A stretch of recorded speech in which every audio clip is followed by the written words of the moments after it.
સુરેન્દ્રનગર જિલ્લાના મૂળીના નાડદરી ગામ વચ્ચે યુવક સાથે અમાનુષી વર્તનનો વિડીયો થયો વાયરલ। મૂળીના નાડદરી ગામે રહેતા પરિવારની યુવતીની બાજુમાં ગામમાં રહેતા યુવક સાથે પ્રેમ સંબંધ બંધાયો, જેથી યુવક યુવતીને મળવા નાડદરી ગામે આવતા યુવતીના કુટુંબજનો દ્વારા યુવકને ઝડપી જેમ ફાવે તેમ ગાળો આપી પટ્ટા વડે માર મારી મુંડન કરી દીધું, જે વિડીયો સોશિયલ મીડિયામાં ફરતો થતા પોલીસે તપાસ આરંભી છે।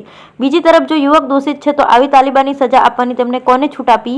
યુવક સિમ કાર્ડ લેવા આવ્યો હોવાની વિડીયોમાં વાત કરે છે। ફરતા થયેલા વિડીયોમાં યુવક પિતાના નામનું સિમ કાર્ડ યુવતીને સુનિલ નામના વ્યક્તિએ આપ્યું હોવાનું જણાવી રહ્યો છે, તો એક આધેડ ઉંમરના શખ્સે બેલ્ટ વડે હાથ જોડતા યુવકને બેરહેમીપૂર્વક માર મારતા હોવાનું દેખાઈ રહ્યું છે। કેટલું યોગ્ય છે સહિતની બાબતે સમગ્ર વિસ્તારમાં ચકચાર મચી છે।